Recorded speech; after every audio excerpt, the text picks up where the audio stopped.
আজকে আমি একটি বিষয় নিয়ে কথা বলবো, যে বিষয়টি শিরোনাম হচ্ছে গোমরা বক্তা হতে কিভাবে সাবধানতা অবলম্বন করতে হয়। আপনারা জানেন, মানুষ বিভিন্ন ক্যাটাগরির মানুষ বিভিন্ন শ্রেণীর বিভিন্ন মানুষের প্রতি আকৃষ্ট হয়ে থাকে। এক ধরনের মানুষ আছে যারা হিন্দি ফিল্মের ভক্ত, হিন্দি নায়ক নায়িকা দেখলে তাদের মাথা নষ্ট, তারা যেটা করবে তারা সেটা করে। তারা যদি মাথা চুল একদিকে বড় একদিকে ছোট করে কাটে, তারাও সেই সিস্টেম শুরু করে। আবার একদিকে আছে কিছু মানুষ যারা গায়কদের ভক্ত, গায়করা যাই গায় তারা সেটাই কি হয় অনুকরণ করা শুরু করে। এই গায়কদের অনুকরণ যারা করে তারা আবার দুই শ্রেণীতে বিভক্ত। এক ধরনের আছেন যারা ইসলামিক লাইনের, আর এক ধরনের অন ইসলামিক লাইনের। অন ইসলামিক লাইনের যেটা সেটা সবাই জানেন, হিন্দি গান, বাংলা গান, ইংরেজি গান, এগুলো গান যেগুলোই বলে তারা সেগুলোই শুনে, সেগুলোই তারা মুখস্থ করে, বলে, প্রচার করে। তারা ধর্মীয় উদ্দেশ্যে এটা করে না, এবং তারা জানে যে এই সমস্ত গান বাজনা এগুলো ইসলামে নিষিদ্ধ, তারপর আমাদের ভালো লাগে তাই আমরা এটা করি। এর বিপরীতে কিছু মানুষ আছে যারা ইসলামী গান গজলের প্রতি ভক্ত হয়ে থাকে, কিন্তু তাদের বিবেচনা এটা থাকে না যে ইসলামের নামে যে গানগুলা গজলগুলি আমরা শুনতেছি সেগুলি আসলেই সঠিক না বেঠিক। তাকে শোনানো হইল নবী মোর পরশমণি, নবী মোর সোনার খনি, নবী নাম জপের যে জন সেই তো দোজা হানের ধ্বনি। আচ্ছা বলেন তো, এই কথায় কোনো ভুল আছে? কি ভুল বলেন তো?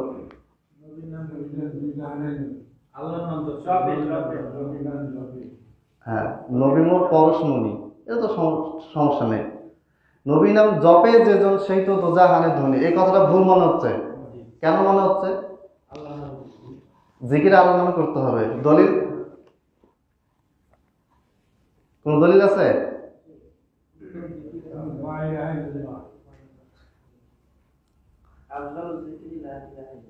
আচ্ছা, এটা কোন একটা আয়াত বলেন যেটা একবারে ক্লিয়ার বলে দিছে যে আল্লাহর নামে জিকির করতে হবে সরাসরি।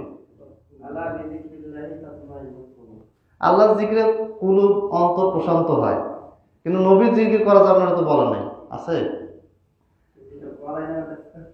মানে সরাসরি আল্লাহর নামে জিকির করার কথা 22 পারা 2 পৃষ্ঠায় সূরা আহজাবে আল্লাহ বলেছেন, ইয়া আইয়ুহাল্লাযীনা আমানু উযকুরুল্লাহা যিকরান কাসীরা। পাগল দলিল, হে ঈমানদারগণ, উযকুরুল্লাহ, তোমরা আল্লাহর জিকির করো, যিকরান কাসীরা, অত্যধিক হারে। তাহলে আল্লাহর জিকির করতে হবে, কে বলেছে? আল্লাহ বলেছেন। আর নবী সাল্লাল্লাহু আলাইহি ওয়াসাল্লাম তো দিন রাত 24 ঘন্টা যে জিকিরগুলি শিখাইছেন সেখানে আল্লাহর নাম আসে না? সুবহান রাব্বিল আলা, এটা দোয়া, এটা আল্লাহর জিকির। জিকির মানে স্মরণ। সুবহান রাব্বিল আযীম, আল্লাহর স্মরণ হচ্ছে। তাহলে নবী সাল্লাল্লাহু আলাইহি ওয়াসাল্লাম 24টা ঘন্টায় আমলের মাধ্যমে বারবার বুঝাচ্ছেন জিকির আমার না, কার হবে? আল্লাহর জিকির হবে। মুহাম্মাদের তরিকায় আল্লাহর জিকির হবে। এটা বারবার শোনানোর পরও আমাদের মধ্যে এক ধরনের মানুষ আছে যারা এই ধরনের কুফরি গান, শিরকি গান শুনতে থাকে, তারা গানের ভক্ত। আচ্ছা, তাদেরকে নিয়েও আমার অত টেনশন নেই, তাদেরকে আমরা বলবো, তারা শরীরটা বুঝবে। কিন্তু আমাদের আহলে হাদিস এলাকাগুলোও এইরকম একটা বড় ধরনের রোগে আক্রান্ত। সেটা কি রকম?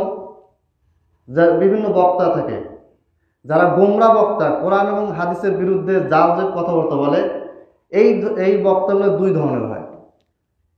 এক ধরনের হচ্ছে যাদের কথা আমরা শুনলেই বুঝতে পারি যে এরা শিরকি কথা বলতেছে। যেমন ধরেন, আমি নাম বলতেছি না, এমনি বলি। এক বক্তা সাহেব উঠে বললেন যে হাসান বসরির চোখের পাওয়ার এত যে ডাইরেক্ট আরশে আযম পর্যন্ত দেখতে পেত। আচ্ছা, এই কথা যে বক্তা বলল, সেই বক্তার কথাটা যে ভুল, এই ব্যাপারে কোনো সন্দেহ আছে? নাই। আমাদের আহলে হাদিস এলাকাগুলোতে এই ধরনের বক্তা কি চান্স পায় না। এবং আরেকজন বক্তা এসে বলল যে নবী নূরের তৈরি, নবী হাজির নাজির, সমস্ত পাওয়ার আল্লাহ তাকে দিয়ে দিয়েছেন, তিনি এলমে গায়েবের জ্ঞান রাখেন। এই কথা একজন বক্তা বলল। এই বক্তার বক্তব্য যে বেঠিক, এটা কি কোনো আহলে হাদিসকে বুঝিয়ে দিতে হবে? তার জানা আছে যে এই বক্তার বক্তব্য বেঠিক, সে শিরকি কথা বলছে, কুফরি কথা বলছে, একে আমাদের এলাকাতে অ্যালাউ করা যাবে না। এর বিপরীতে আর ধরনের চালাক বক্তা আছে, খুব চালাক, তারা স্লো পয়জনিং করে, তাদের চেহারা বোঝা যায় না এটা কি আহলে হাদিস না হানাফি না দেওবন্দি না বেরেলভি, কিছু বোঝা যায় না। তারা যখন বেরেলভিদের এলাকায় থাকে তখন বেরেলভিদের মতো বক্তব্য দেয়। বেরেলভি মানে তো বুঝেন, যারা ওই সারা বছরে খালি জিলাপি আর সিন্নি খাইতে যাতে সারা জীবন চলে যায়। দেওবন্দি একই ক্যাটাগরি, একটু পার্থক্য আছে। দেওবন্দি এলাকায় গিয়ে তারা দেওবন্দিদের পীর আকাবের বড় বড় আলেমদের খুব সুনাম করবে, ওলামায় দেওবন্দির সুনাম করবে। আহলে হাদিসদের এলাকায় গেলে আহলে হাদিসের মতো বক্তব্য দিবে। নফল আদায় করতে হবে, নবী সাল্লাল্লাহু আলাইহি ওয়াসাল্লাম সুন্নত বুকে হাত বাঁধতে হবে। আহলে হাদিস আলেমরা কোরআন সুন্নাহ প্রতিষ্ঠা করতেছেন, তারা অনেক কাজ করতেছেন শিরক বিদাতের বিরুদ্ধে, তাদের যে জিহাদ সেটা খুবই ভালো, একবার গরম বক্তব্য দিবে। এরপরে তারা যখন এই ধরনের বক্তব্য শুরু করে, আহলে হাদিস এলাকার মানুষগুলি মনে করেন, আজকে আমার বক্তব্য মেইন টপিক কিন্তু আহলে হাদিসের ভিতরে যে প্রবলেমটা ঢুকছে সেটা নিয়ে, কারণ আপনারা সাংগঠনিকভাবে যুক্ত আছেন, আপনাদেরকে এই ষড়যন্ত্রগুলি অবশ্যই ভালোভাবে বুঝতে হবে, মনে রাখতে হবে।